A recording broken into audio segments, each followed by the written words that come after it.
Tout est politique, bonjour, bienvenue sur i24 News. Au menu cette semaine, comment un déjeuner entre gens bien élevés dégénère en affaire d'État. Je veux vous parler de l'affaire Fillon-Jouyer. Michaël Darmon, bonjour. Bonjour, un déjeuner et quelle affaire? À l'est de l'Ukraine, la situation est-elle en train de dégénérer? L'OTAN affirme que des blindés russes s'amassent à la frontière. Kiev se prépare à la guerre. Christian Mallard, bonjour. Ce sont les faux semblants de la détente que nous avait annoncés. Tout est politique, la guerre de position droite-gauche. Entre François Fillon et, pour une fois, uni derrière lui, l'UMP, qui en profite pour taper sur l'Élysée, et de l'autre côté, un Jean-Pierre Jouyet, aussi ami personnel de François Hollande, qui aura menti au moins une fois. Michaël Darmon, on est dans un affrontement stérile où finalement on a l'impression que chacun sortira perdant. On est aussi dans une histoire qui raconte où en est ce quinquennat et finalement qu'est-ce qui arrive en ce moment à cette société politique française.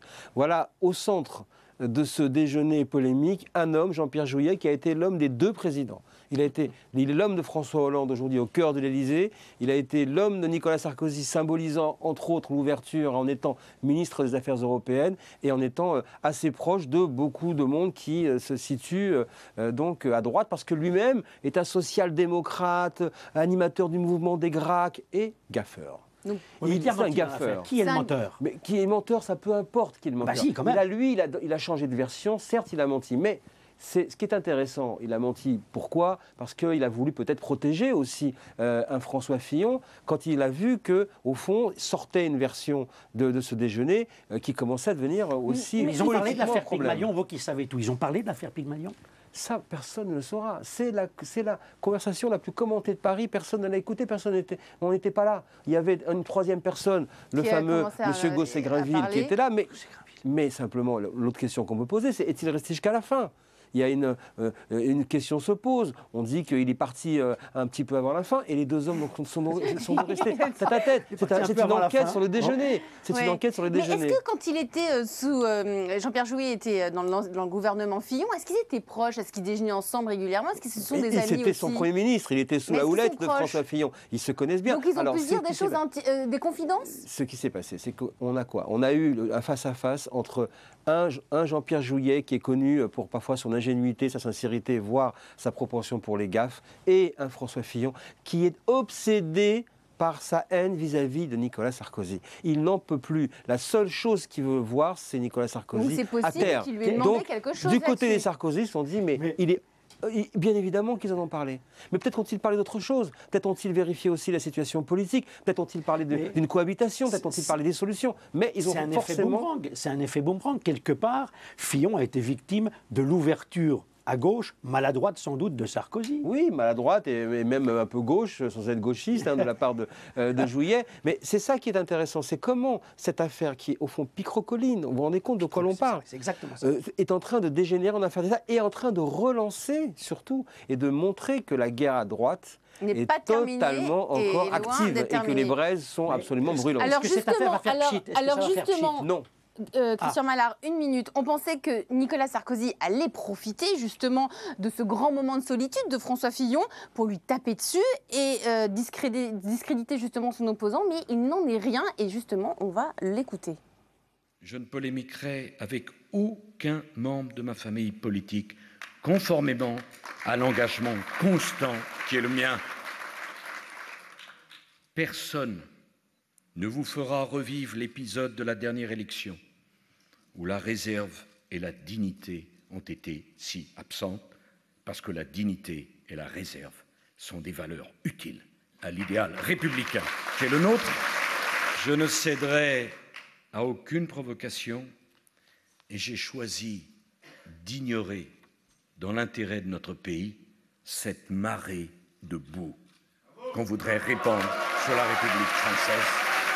Donc Nicolas Sarkozy qui était en meeting à Caen, il y en a quand même un qui tire son épingle du jeu, c'est peut-être lui là en ce moment. C'est lui, absolument. Il se frotte les mains. Paradoxalement, d'ailleurs, grâce à 2 journalistes qui écrivent un livre qui s'appelle Sarko s'est tué, dans lequel il ne l'épargne pas, mais en réalité, l'information qu'ils sortent en préface de ce livre sur ce déjeuner et sur cette supposée conversation entre Fillon et Jouyet, eh bien, cette information remet Nicolas Sarkozy au Ça peut centre jouer en du sa jeu. faveur dans l'opinion publique? Oui. Dans l'opinion publique, en tout cas dans l'opinion à droite. Parce que ce à quoi on vient insister avec cet extrait-là, il fait le grand numéro du Il se place au-dessus de tout le pacificateur, monde. réconciliateur et Au-dessus de la grand mêlée. rassembleur. En réalité, il a pulvérisé François Fillon là, depuis qu'il a commencé à parler dans cet extrait. Pourquoi? Parce qu'il dit « Je ne vous fais pas revivre ce que vous avez vécu où la dignité et la réserve ont été absentes ». François Fillon a pris la plume personnellement pour écrire à Nicolas Sarkozy en disant « Arrête de parler de cette guerre des chefs parce que tu sais très bien que tu as soutenu Copé et c'est pour ça que il y a eu un problème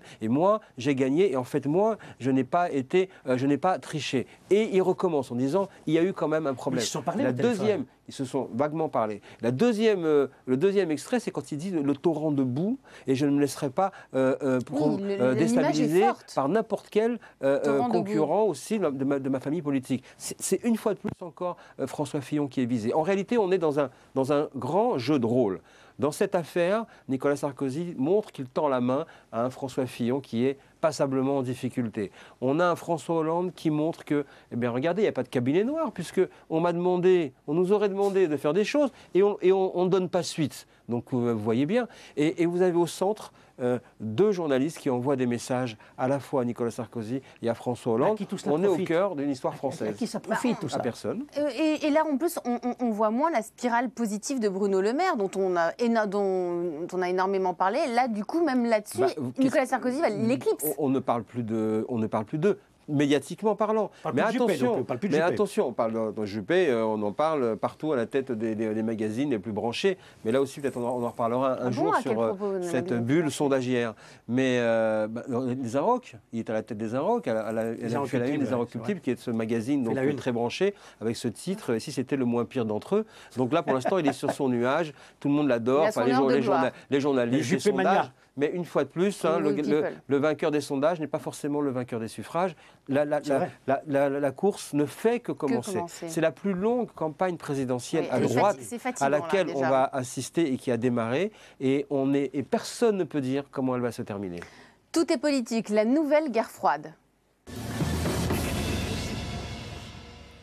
Christian Mallard, on a entendu une voix rare, et on peut dire qu'il sait de quoi il parle. Cette voix, c'est celle de Mikhaïl Gorbatchev, qui était aux commandes de l'URSS au moment de la chute du mur de Berlin.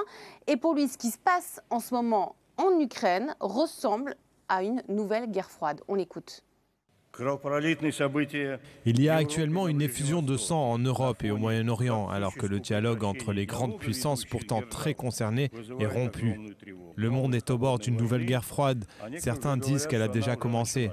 Et malgré cette situation si dramatique, nous ne voyons pas la principale organisation internationale, le Conseil de sécurité des Nations Unies, jouer un rôle quelconque ou prendre des mesures concrètes. Gorbatchev qui prend la parole, qui parle d'une nouvelle guerre froide. Christian Mallard, ce sont des mots forts. Oui, mais Gorbatchev est quelqu'un de très sérieux, très fiable. Ce n'est pas la première fois qu'il le dit. Moi, je l'ai déjà entendu, mais là, je crois qu'il n'a pas tort.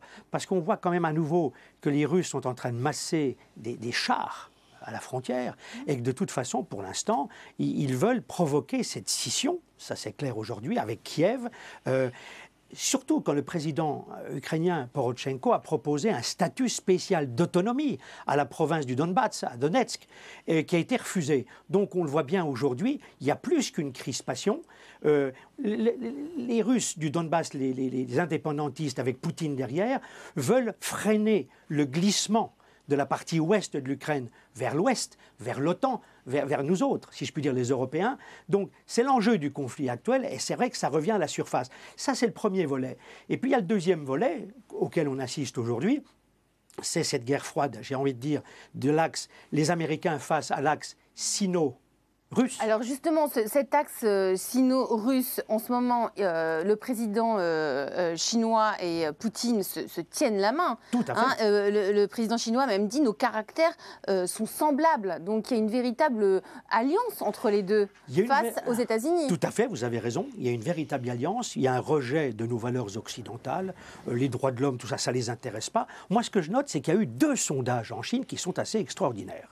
Il y a 66% des Chinois qui donne raison à Poutine dans son épreuve de force face à l'Occident, mais là, le plus beau sondage, c'est les 92% des Chinois qui approuvent l'annexion de la Crimée par Poutine. Mais ça, en arrière-plan, il faut penser à quoi? Il faut penser aux Chinois qui voudraient annexer les fameuses îles japonaises, Senkaku. Ça rentre et en dans même le temps, jeu. d'une manière plus globale, c'est aussi l'expression des nationalismes qui, au fond, sont la réponse à la globalisation qui s'installe de plus en plus, qui a le sentiment d'effacer les frontières.